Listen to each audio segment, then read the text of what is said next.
from the class of 1986. He is a Notre Dame graduate, a graduate of UB Law School, a longtime emergency medicine professional, and currently the director of the Mercy Hospital Emergency Room. So, I should mention before we get going, this is being recorded just in case that matters to anybody. We'll be using it hopefully in the classroom at a later date. So without further ado, Dr. Ed Cosgrove. Okay.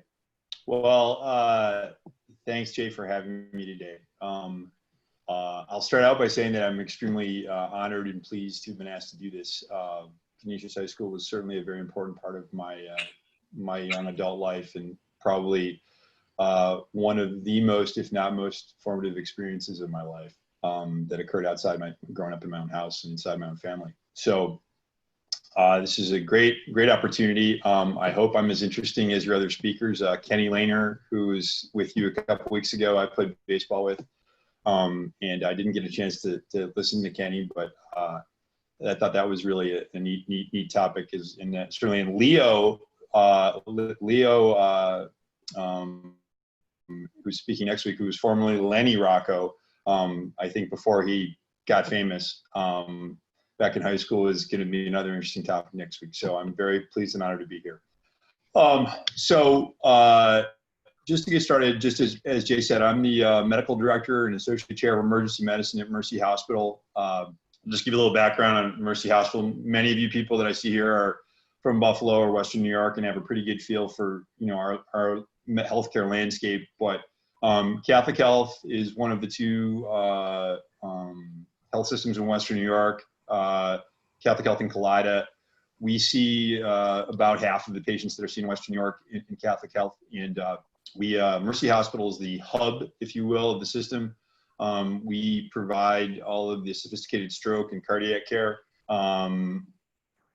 Most of the ICU and critical care is performed at our facility as well. So I have a really great location to work. It's exciting. I get to do a lot of be a part of some really exciting things from a medical technology standpoint. I get to work with some great physicians who other healthcare providers who are doing really cutting edge stuff. So Mercy is a very sophisticated tertiary referral center here in Western New York, on par with the Buffalo General or ECMC, or as it would be in your own, wherever you happen to live.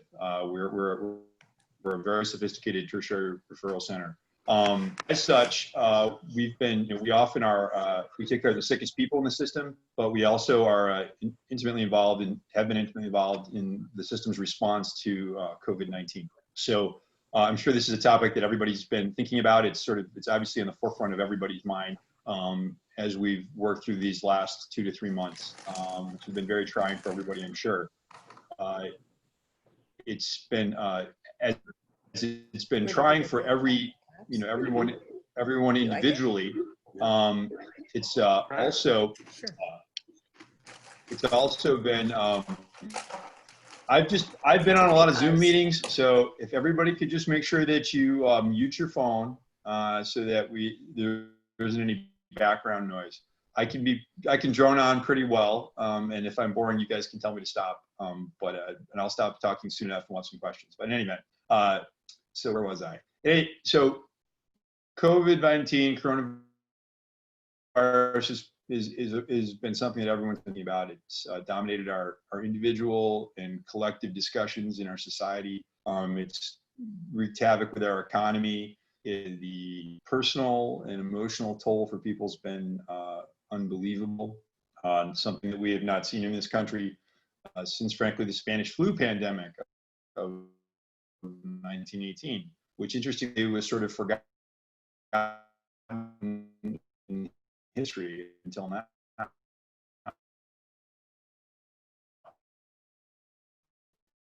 From everything. So, if there's any questions from anybody, if something you have something particular you want to talk about or you're interested in hearing about.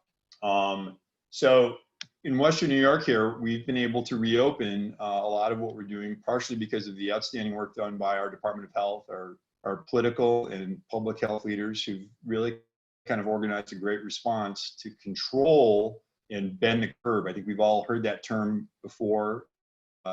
New York City was sort of ground zero in the United States for the outbreak of coronavirus. It's been tragic and overwhelming. Fortunately, it seems that they've gotten things under control, but the goal was really to make sure that didn't happen here.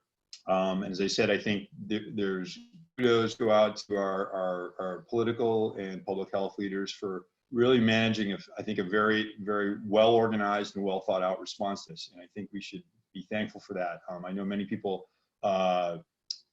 brace at the thought of the restrictions we have on our personal liberties and our ability to walk around, but it's been frankly critical that we do these things to prevent us from getting in a situation like New York City or in Italy or other places in the world where it's out of control. The stark choices that have been presented to people and to society in Italy or China and in New York City, frankly, limited medical resources have created very, very, very unpleasant situations where we've been a rationing of healthcare. And fortunately, in Western New York, we had that because, as I said, of the great response organization that's going on. Part of that great response has been was the forethought and initiative taken. I have to again applaud their great forethought in creating basically a coronavirus hospital at Joseph Hospital. So St. Joseph Hospital is part of the hospital. It's a St. Joseph Hospital, smaller system, and did what that was.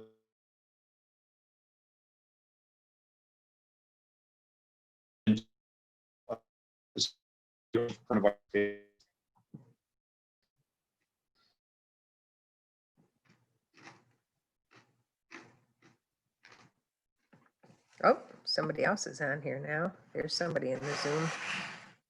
Mm-hmm.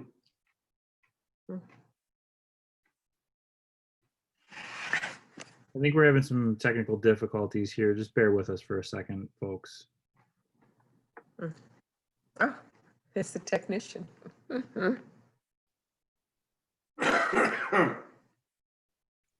Jay Lasker.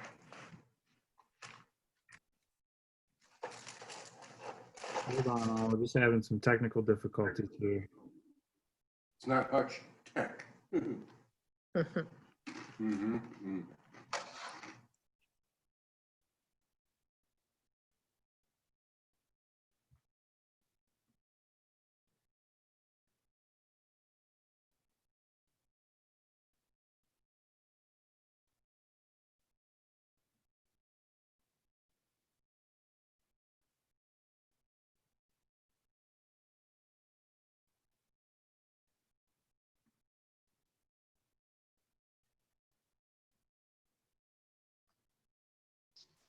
Jay, can you see me? I can hear you. Give me 1 second. I cannot see. Yes, there you are. Okay, I'm not sure if that was on my end. Was that on your end, or? I'm not sure either. Usually I get a warning when something like that happens. I didn't see one, so I'm not sure. Okay. My screen is sort of frozen. If everybody's re-logging in, or what happened there? Yeah. I lost you guys. I don't know whether it was my. I don't think it was my internet feed. Maybe it was. I don't know. Yeah, it could have been mine. I was having some issues earlier, but we appear to be okay at this point. Okay. So we're back. So anyway, I'm sorry about that, folks. I'm not sure if that was my problem or what that was with Zoom itself. So we were talking about St. Joseph's Hospital. So what they've done there has been able to, which was one of the first recommendations of the CDC, or one of the recommendations involved in how to address a community-wide response to coronavirus, was to create a facility where you could treat those patients selectively and isolate them from the rest of the community. and the other patients. And that's been a really critical part of our local response to coronavirus. Over the last 8 weeks or so, we've gone from having basically a full ICU there to now we're down to only about 12 patients on the ventilator. Our total number of patients in the hospital is 72. That's a really dramatic decrease, which kind of reflects what we've been told by our local government and what's allowed us to sort of reopen, go to phase 1, and hopefully with phase 2 reopening coming soon. But it's been an interesting sort of test kitchen, if you will, for understanding coronavirus and trying to understand how to best treat it. There's a lot of public discussion in the internet, in the media about how to treat it. Our president is touting medicines that don't seem to be very effective, and that's it. We've, as far, you know, being able to treat patients in that setting, we've got some great critical care people doing a lot there. And what I think we found, what I can tell you is that, you know, coronavirus is a virus that is the same family of viruses that cause the common cold. This one is particularly virulent. It's new and it's unique. Our immune response to it, as a result, is unpredictable. At times, it's extremely severe, and that's what leads to the severe response and fatalities that we're seeing. But most of the care is supportive, and fortunately, as I said earlier, in Western New York, we've been able to meet the need and take care of people adequately. We still have had, unfortunately, you know, many people die of this illness, and it appears to be, you know, from a statistical standpoint, you know, probably the real case fatality rate is probably somewhere less than 1%. So, as I tell many patients who are concerned they may have it, you know, if you get it, the odds are in your favor. Now that varies from your age, your other health problems. For people that are older who are ill, it's a much more serious problem. If you're young and healthy, it's not likely to be a serious health issue. It's more likely to be something that is, you know, inconvenient and unpleasant, like the flu. But it's important to remember that every year when we have a flu outbreak, people do die of the flu. And you know, it's a tragedy every year when we see otherwise people fall to the flu. But it's something that I think is not really at the forefront of everyone's consciousness because it's not as severe. The apparent fatality rate of this is something like 6 times that of the flu. So, you know, if the annual flu mortality rate is 0.1%, this is 6 or 7, 0.6 or 0.7%. Compared to the flu, which is really significant. You know, we've had 100,000 deaths in the country, you know, attributed to coronavirus, which is, you know, substantially more than we ever lost in the Vietnam War. So it's a very real threat. But I think that, you know, we're doing a good job of managing it locally in Western New York. And I think it's important for all of us to continue to do the things that we're being asked to do so that as we work our way through the summer season and we get into the fall and winter, we don't have a second spike that overwhelms us. I think we can all be sure that this will come back. Flus and coronaviruses are, you know, sort of occur in a bimodal fashion. They come in the late spring and then they return in the fall. That's kind of the way things go. So we know it's going to come back. The question will be is, are we prepared? Have we done the things we need to do to limit transmission among the community? And are we prepared to deal with the people that get ill? And as I said, currently, we're in a good position with the proper resources to, you know, to manage the problem. And I'm optimistic about that, as long as I said with the caveat that we do what we're supposed to do, despite the fact that it's inconvenient and feels strange. It's not something that anybody likes to do, but it's important that we do these things. You know, one of the things I think that's often it's unfortunate about the coverage of this is that there tends to be an emphasis on the dramatic and the awful, which is not inappropriate because people need to understand it. Yet, and I think it was important that we got everybody's attention initially when this came out, so that people did what they were told. But I think some of the response has, of course, been overblown. There's wearing a mask is an important thing for people to do. It helps keep your germs to yourself. It helps remind you, frankly, to be careful to maintain social distance. But you don't need to wear a mask in your car when you're driving by yourself. I don't know who's had that experience. I walk my dog, and there's one gentleman in my neighborhood who's always in his minivan, always by himself, and always with a mask on. So I don't know who was in his minivan prior to him, who was coughing and sneezing in there, but it's kind of silly. And I don't know if anybody saw the Buffalo News over the weekend, the holiday weekend. There were some nice pictures of people out in being socially distant, and there was a young couple sitting on the beach on a towel at Woodlawn Beach. And I'm pretty sure they were young adults. I'm pretty sure they were a couple, and they were both wearing bathing suits, and yet they were together by themselves wearing masks on the beach. So that was, again, kind of silly. That wasn't necessary, because I'm pretty sure that they looked as though they were significant others, probably living in the same household. So I think the most important thing for the average layperson to remember is that as we do every year, we talk about, we teach kids about how to sneeze into their sleeves and wash their hands. This is a respiratory virus that does not float in the air. It lands on things. Obviously, if someone's sneezing in your face, if you're standing in a crowded elevator with someone who's sneezing or coughing all over you, that's kind of a bad idea.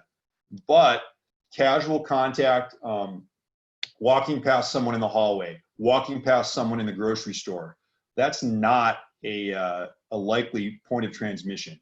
You need prolonged contact, household contact with people. But it's more likely that you could touch a surface, and then touch yourself, wipe your nose, touch your eyes, touch a doorknob. And so I think, aside from wearing masks, I think the more important thing for everyone to do is to wash your hands and do it repeatedly. That washing hands has always been at the basis of most efforts to control seasonal viral illnesses. And I think it's still very relevant and probably the most important thing that we can all do. In addition to being socially distant, not going out in large crowds and being crowded together. And I think if we do those things, the odds are tremendously in every person's favor. This is not something that's going to, float through the air across your neighbor's yard into yours and get you. And just to offer an illustration of the infectivity and the difference of what I'm talking about, Dr. Fauci, who is a Regis graduate, a Jesuit man himself, I happened to see a video of him actually speaking at a Regis High School function in New York City, and he was being asked questions by the audience. And of course, he's a far brighter and better speaker than me by any account, in any measure. But he was asked about what was his greatest fear from a public health standpoint. And this is from a couple of years ago. It was very prescient. He said that we'd see a respiratory virus come out of Asia that we were unprepared for. And how much foresight is that? But then he was talking about, someone asked him another question along the lines of vaccinations and what's more infectious. And he went on to really give a very, I thought, illustrative example of how things are infectious. Measles virus, which is fortunately not something common in the United States, but is making a comeback because of the lack of vaccinations in certain parts of the country, is extremely infectious. And for some of the people who may be on the call who are older and remember people getting measles, I'm vaccinated, I never had measles. Measles is a very tiny virus that stays airborne for a long period of time. If you were to walk into a room and you never had measles, you had 10 people who didn't have measles in a classroom, and you had someone come in who had measles, Dr. Fauci's example was that probably 9 out of those 10 people in the room that never had measles would get it just for being in the room. If someone came into a room that had influenza, which is a similar sized virus to the coronavirus, and they sat down, the people that might get it are the 3 or 4 people that are immediately around, the person sitting in the room with influenza.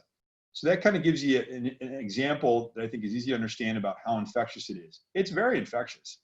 But if you do the right things, if you maintain that recommended 6 foot of social distance, you're smart about who you're around, you don't stand next to somebody who's coughing or sneezing in your face, and wash your hands, the odds, as I said, are always in your favor. But this is certainly a challenge. Interestingly, one of the probably unexpected challenges that we faced as a community and people have had to deal with is the lack of pursuit of appropriate medical care because of fear of the coronavirus. Our emergency departments in Western New York, both those in Catholic Health and our competing system, Kaleida, initially saw a drop of anywhere 50 to 60% from our normal baseline volumes. Mercy Hospital sees about 150 people a day. We were down in the 60s at one point in the first 2 to 3 weeks of this. And so you ask yourself, probably some of the people that go to the emergency room don't need to be there. They go there for convenience reasons. Maybe they're crazy. Maybe they're overly concerned about something that's not very serious. But there's a very significant number of people that show up in the emergency room because they have an emergency. So of those, that 50 or 60%, where were they? And we think that, that people have been being sick and staying home. And that was always our fear. And interestingly, at Mercy Hospital particularly, over the last 6 weeks, we've seen a steady rise in volume back up to, I would say, we're almost at 75, 80% of our normal volume now. In the last, it's been like, we were in the 60s one week, then the 70s, 80s, 90s, 100 people a day. And over the last probably 6 or 7 days, we've been averaging over 120 people a day. So, and they're coming back very sick. And a lot of them have been not seeking the care they need. So that's unfortunate. The hospital, ironically, is probably one of the safest places you can be. Many people are afraid that they're going to catch something in the hospital, which I think is not an unreasonable concern. The hospital does have germs, but with regard to coronavirus, COVID-19 specifically, we go to great lengths to make sure that things are constantly being cleaned. We segregate the patients that prospectively could have it into isolation.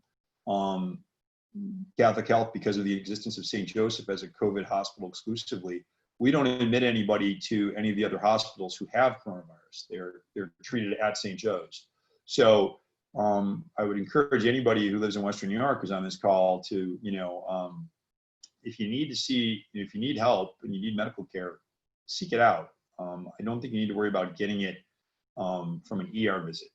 The likelihood, I think, in Western New York that healthcare workers or individuals would contract coronavirus in the hospital is exceedingly low. We have not seen, we had some of our emergency room staff out early in the pandemic with coronavirus, but I'm not sure that whether or not they got it at the hospital. I think if you look at all the unfortunate healthcare providers in New York City who were ill, those of whom got ill, and those of whom got ill and died, I would wonder from a public health and epidemiologic standpoint if they really got those at work or they got it on the subway at the bodega on the corner where they live and went to get their milk and bread on the way home, or in a taxi cab. Because although we had some of our providers, no doctors at Mercy, we had about 5 nurses who had confirmed coronavirus. They got it in the first couple weeks, and I don't know, they're all back at work. Fortunately, everyone did okay. Some of their illnesses varied from being fairly sick for a week or 10 days to not really sick at all in any appreciable way. One of them said to me she would have just kept going to work normally, except that she was sort of hypervigilant, in what was going on. And she said she felt achy and tired, like she had a mild cold, but never had a fever, and would have just kept going on about her business. But no one since then has been sick. So I think that illustrates the point I'm making, that I don't think there's a real danger. People will ask me, do you feel in danger at work? And I think there's a lot of anxiety among healthcare workers. I don't feel anxious at work, particularly. I'm careful. I wear the proper protective equipment. I make sure that I take good care of what I'm doing. But I'm doing a lot of the same things I always did. Hand washing, If your doctor comes and sees you and has food stains on his fingers, you probably don't want that doctor. I wash my hands. I wash my hands between every patient before and after anyway. So those sorts of interventions, I think, are going to keep most healthcare workers safe. And if we do the right things, we'll be fine. And it is, as I said, it's safe in the hospital, I think. So it's important for people to come and be seen. Our protective equipment is in short supply. It's one of those things it's a strange paradox that the things we desperately need, we don't really seem to make in this country, or we haven't been making them in enough quantity to have ready access to it. And we can talk about the difference between the different types of masks. An N95 mask is a mask that filters out 95% of particles.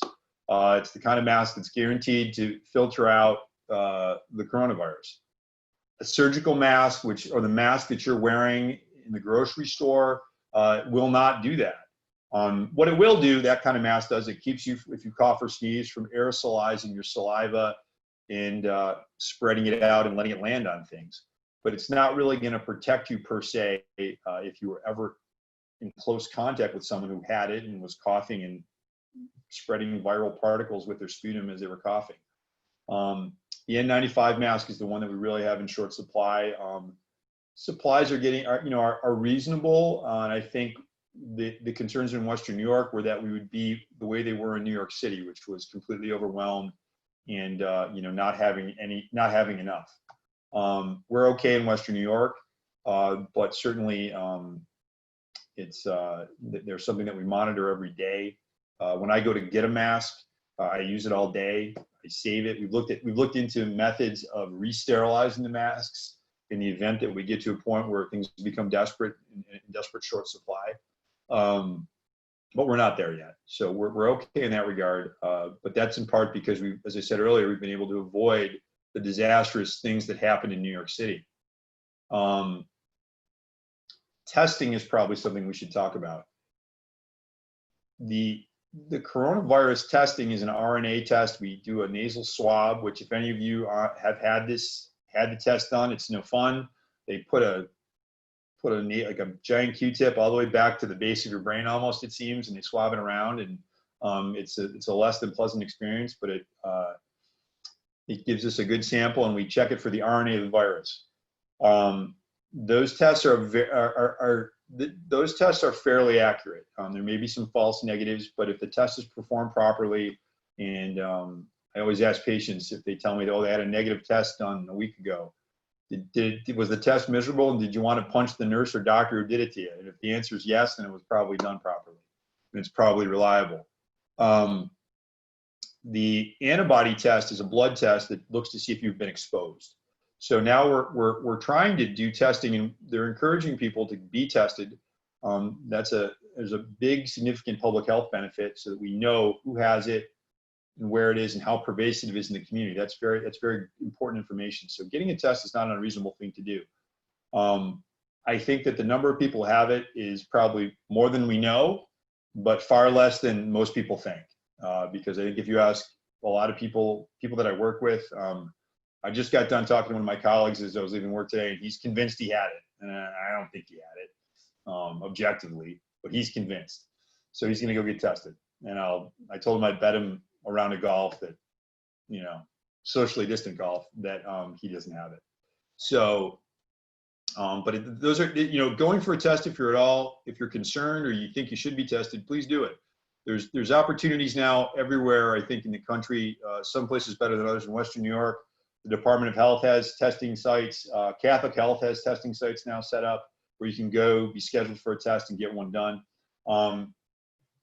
I wouldn't encourage you to go to the emergency room for that sort of thing. I'd tell you to get tested, get scheduled, and get it done if you want to. There's many places, other places to do it, and the emergency rooms, ideally, for those who have emergencies. But testing is an important thing to do. We do have a challenge, though, in that we don't have as much testing resources as we'd like. The key to the countries that have had really great success in controlling their outbreaks, places like South Korea and New Zealand, they're smaller countries with less people, but what the key to their success has been really, really vigorous testing and contact tracing, which means, of course, knowing if should I come back positive, we want to know where I was in the last, 10 to 14 days. Who was I in contact with? Where did I go? What did I do? And then surveilling all those people, which you can imagine is a pretty complicated thing. And that's at the core of what the CDC recommends we have in place to allow for reopening and to properly manage this problem going forward. But it's a pretty daunting task, as you can well imagine, just thinking about where you may or may not have been. Some people have been home, working from home, they haven't been anywhere. But anybody who has an essential job, who's gone to the grocery store, you've been in contact with people. So, but testing really, if you can't test, it doesn't matter if you contact trace. The testing supplies are limited, and that's a number of the tests that we have seen have had a lot of high false negative rates. Abbott Pharmaceuticals had a test that's been proven to be up to 50% false negatives.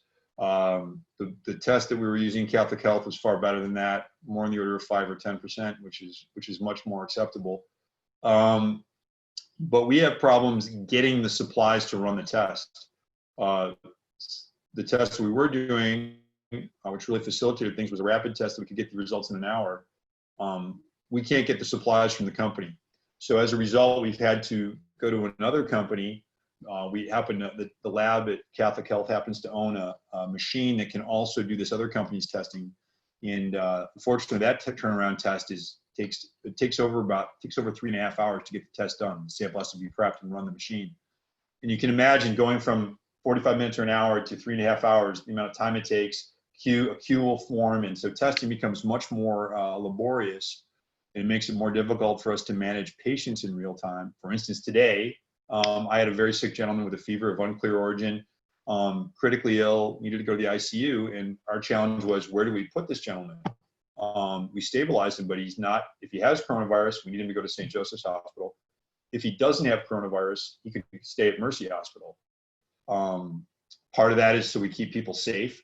It's also so that the hospitals can continue to do surgeries and treat people that need to be treated. You can't do elective surgeries or semi-elective cases unless you have a clean hospital. So our current testing turnaround times are on the order of about 10 hours, which is a real challenge for us in the emergency room and in the hospitals, but we're working on that.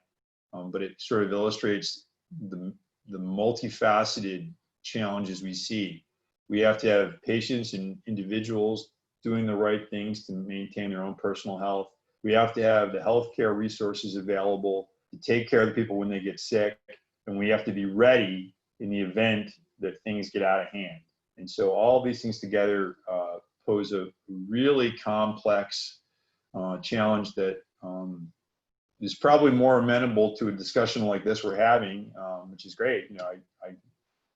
My kids don't listen to me anymore, so I'm glad you guys are all listening to me while I talk as captive audience. But this is a very complex thing. And when you watch things on the news or you listen to our fearless leaders, sometimes the sound bites are misleading. They're not complete, and they can be confusing. And it's not something that's amenable to that.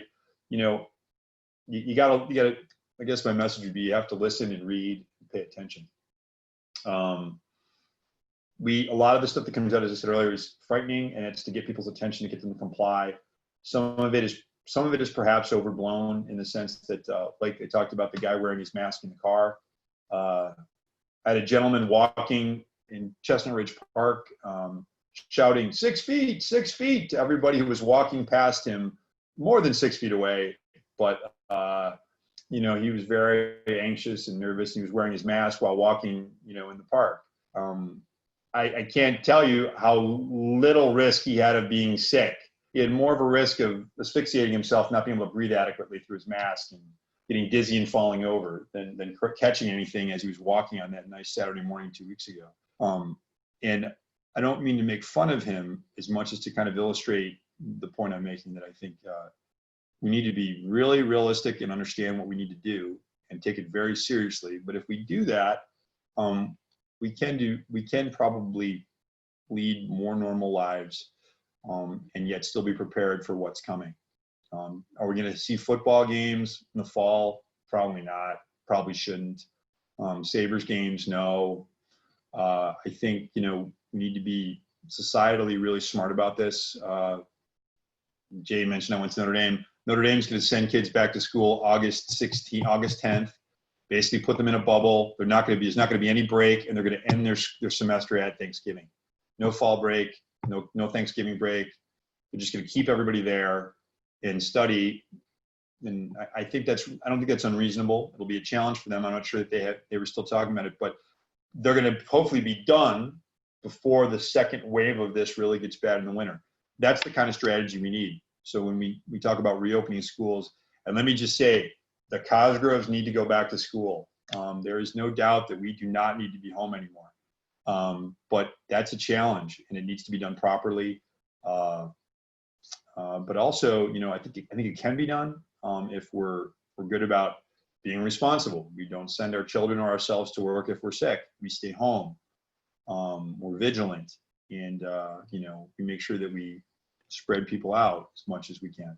So I've babbled on pretty well, barring that little blackout. I don't know if anybody has any other questions. I think hopefully that was enough of an overview for a lot of people. But I'm happy to answer any questions anybody has specifically about coronavirus and how it's affecting things in the hospital, in the emergency room, or if you have questions about what's going on in your own lives. That was great, Ed. Thank you very much. We do have a couple of questions. I got one via email earlier today, so I'll start with that one. The question was, what effect do you think this might have on the graduate medical education in Western New York?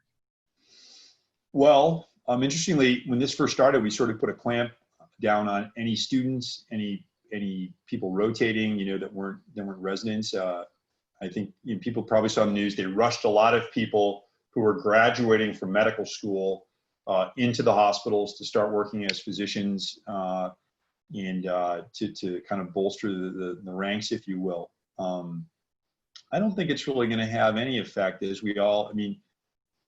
as I said, I don't do anything differently than I normally do with most patients. We presume everybody could have it. We have to be careful. I think patients that obviously have symptoms and, are febrile, have respiratory symptoms, we can't explain their symptoms otherwise. Those people are treated, I have to don gear, and it takes longer, it's more involved. But I think that's something that I've already done this. I've done this for SARS.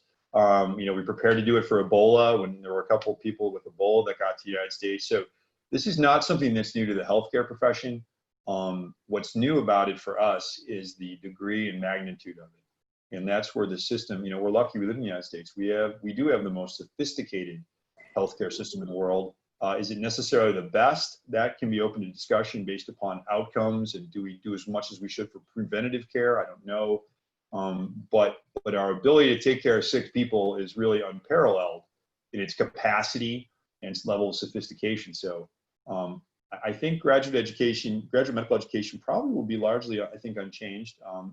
There'll be a new emphasis on infection control, I think, or maybe not a new emphasis, but it'll be more at the forefront as people graduate and move out into their postgraduate training. But I don't really see it being making much change in things. Great. So we have a couple questions on testing. The first one is, are PWN Health and similar testing groups sharing their testing results to give the hospitals enough data to prepare for a second wave of incoming patients? I'm not sure. I'm not sure I understand exactly the question, but are we getting data? Do we know? Are we sharing? Yeah, so the testing results are, in terms of who has and who doesn't, that's public health data that's hoarded and sifted over by the health department, and that's shared for sure. The data about experience in treating these people and what we're doing is definitely shared. Our emergency medicine group was started locally, and we opened up some immediate care centers, where those were ours, urgent care centers, and then we were acquired by a national company, and it's called Team Health. Team Health is a national company. It's in 48 states. Does ER staffing, hospitalist medicine, surgery, laborist, OBGYN, and so forth. But what they've done is actually they provide great resources to me as a clinician. They actually have about a 30-person review board who consistently every week, they meet twice a week, and they're going over things that are coming out. the studies on, for instance, remdesivir, hydroxychloroquine. They're collecting and collating that data so that, they can present it to me. I can access it through an electronic portal. I have access to that information. They can say, okay, and they look at it and say, okay, these are our recommendations. This is what we think is best practices. So they basically put out a white paper that summarizes, intubation techniques. What's the best way to do it to minimize transmission risks? What are the best initial, treatment options from a critical care standpoint? And as that information comes out, it's being shared. So data is definitely being shared. That's the nature of medicine. I mean, at its core, medicine is science, and science is collaborative. I know there's a lot of concern, that there'll be a race for a vaccine. The Chinese, our government. I'm a little disappointed in our government stance with the World Health Organization. They had a meeting regarding trying to work collaboratively with funding to get a virus or a vaccine in place. I think if the government stay out of the way, the scientists will share. So I think data is definitely being shared. I hope that answers the question. I'm not sure if it was specifically about that, but we are learning, and we have the benefit of, as it comes back up, as these cases rise in the fall, if they do as we expect, we will be armed with more knowledge about who gets sickest, how they get sick, what's the course of their illness, how many people truly are mild illnesses, how many of them are truly asymptomatic, how many of them really get sick, and who does that. And that'll help us, manage our response to their illness. Right. While we're on the topic of a second wave, I think everybody, you mentioned it earlier, like it's probably going to come back in the fall. Are there specific things that will, make the return worse or better? Are there things that we can do to besides the obvious things that we're already doing? Are there things that we can limit it? Or are there other, factors that are maybe outside of our control that are going to contribute to a second wave, or maybe even a worse second wave? I don't know, Jay. I don't know. I think that the things that we can do are what we're doing. The good decisions by our leadership in terms of how we reopen and how we manage that process, I think, are going to be critical. For those of us who saw the pictures of the party at the Lake of the Ozarks over the weekend, that's like the worst thing to do. People in Arkansas sometimes are perceived as not being very bright, but I don't know if any of you guys are in Arkansas. I don't think so. I know some very smart people from Arkansas, but those people were particularly stupid. And that sort of thing, I think those things are, our public health response and the way we politically manage it, I think, is going to be critical. Otherwise, I don't think there's anything really that's going to change. It, as I said, it's a bimodal thing. It goes down in the summer months and it comes back. If you look, I've actually found it very interesting to kind of listen and read about the Spanish flu pandemic of 1918. It's so similar. It's frightening. But of course, that 50 million people lost their lives worldwide, but that was 1918, right? There was no ventilator. If you got short of breath, and you had terrible viral pneumonia, you died. So it's a different time, but I think there are very instructive lessons about how to manage it. And just to share, I heard a great discussion that talked about, that it wasn't a binary discussion. It was a false dichotomy to say that you open or you don't. And you isolate, you socially distant, or you open to save the economy. Those two things are hand in hand. And these experts were talking about it, and they talked about the responses that occurred in Philadelphia and St. Louis in 1918. Philadelphia sort of ignored it, and there's all kinds of reasons, cultural reasons about how it was handled that I won't get into right now. But Philadelphia chose not to clamp down. St. Louis shut everything down and did exactly what we're doing. And what happened in Philadelphia was far more people died, far more people died. And your economic recovery, even though they never closed down, was delayed far longer than St. Louis's because nobody felt safe. So in St. Louis, although they shut everything down, they had tremendous economic hardship for a limited period of time. When they came back, people felt safe. They felt like the virus had run its course.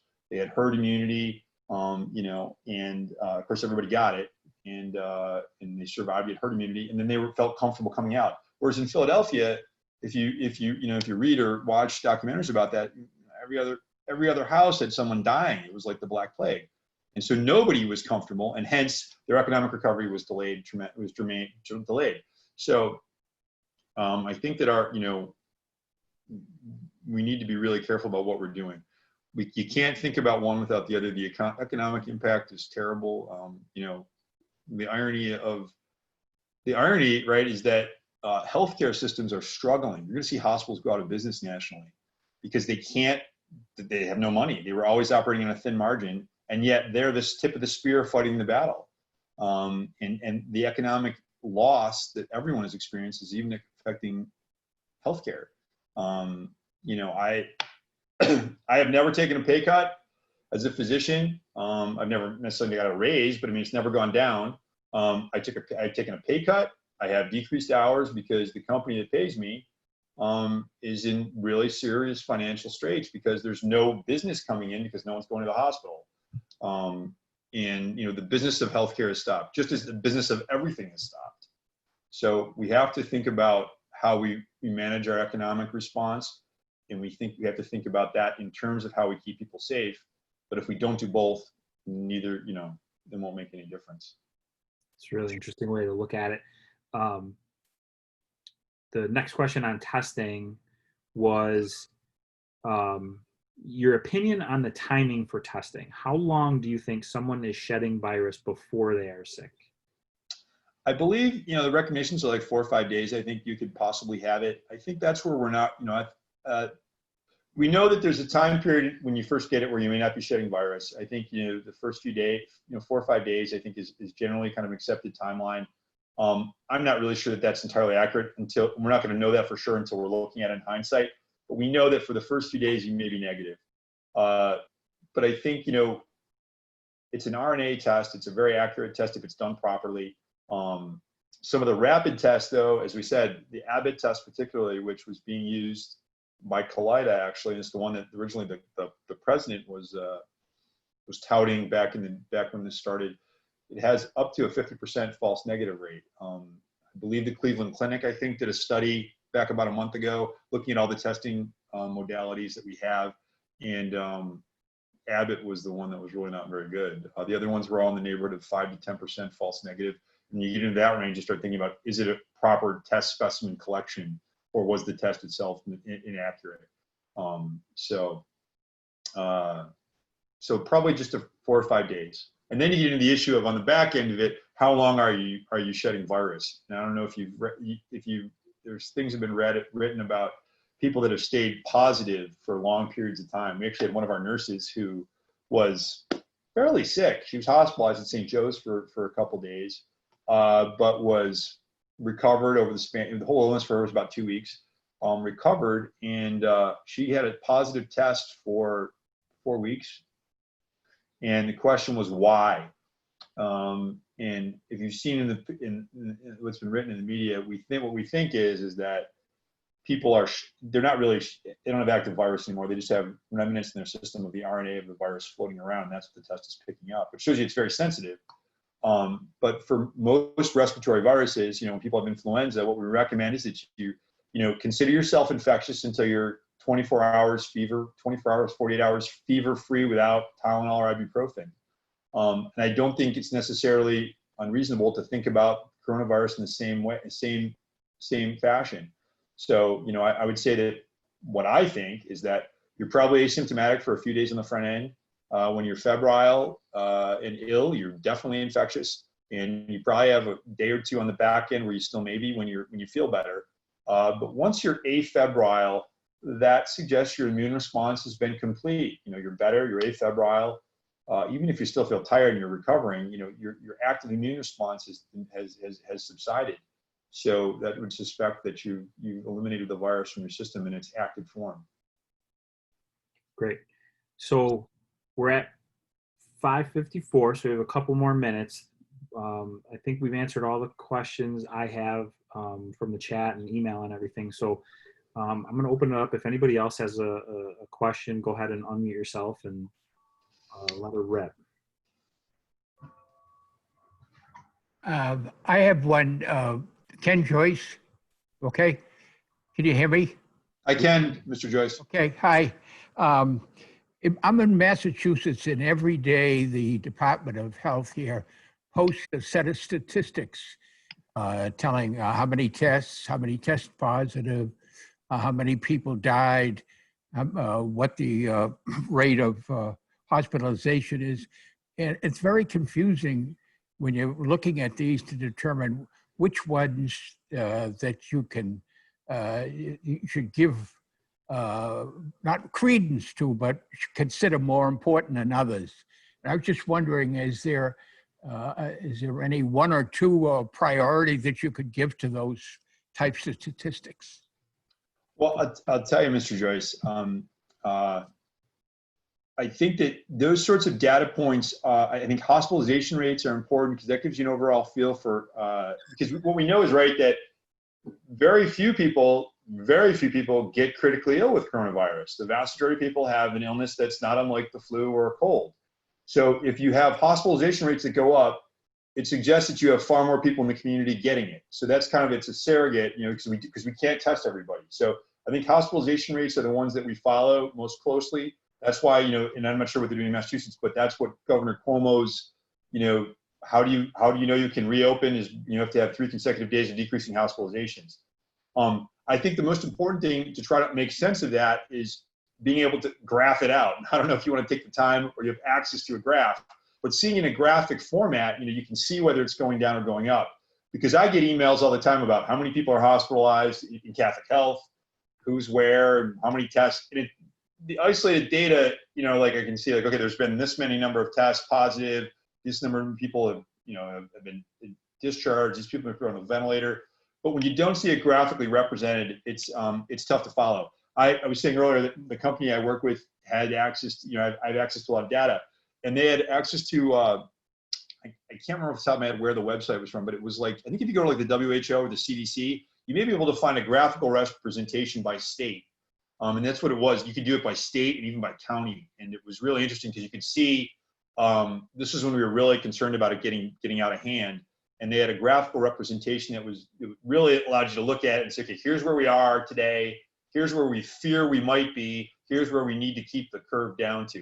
And I think that's, so a graph, if you can find one, will give you a better understanding. But hospitalization rate, I think, is the most important thing. And I just have to say to the audience, Mr. Joyce, Dr. Joyce, coached me in baseball. How old were you? A long time ago. It was my Eddie. Our best player was a girl. She was a left-handed pitcher. She threw hard. But Eddie laughing, but he remembers. She was scary. She was really tall. She was.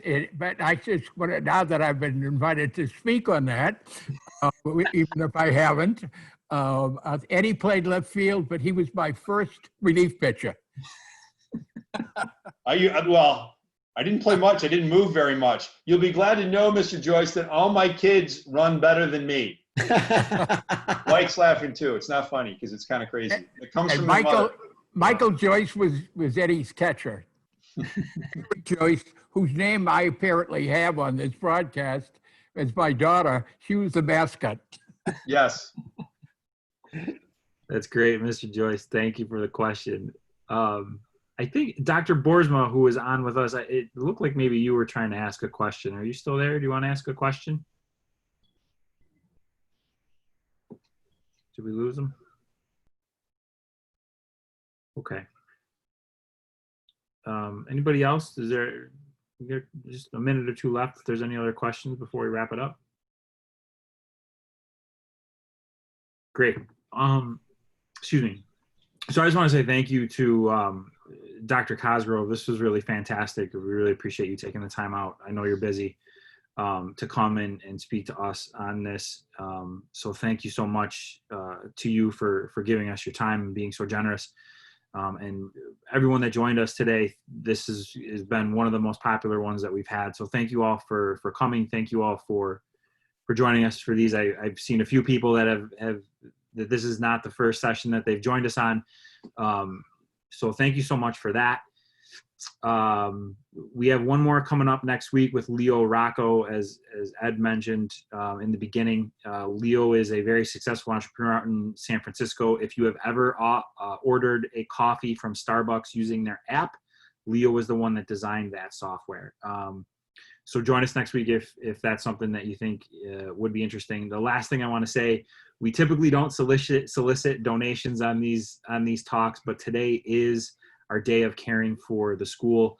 Money that we raise today is going towards student relief funds and other stuff related to how COVID has affected the school. So if you haven't made a donation to the school yet this year, I'm sure you've gotten an email today because I have gotten multiple. So if you're interested, please make a donation today. But with that, we'll end. And again, Dr. Cosgrove, thank you so much for being here with us.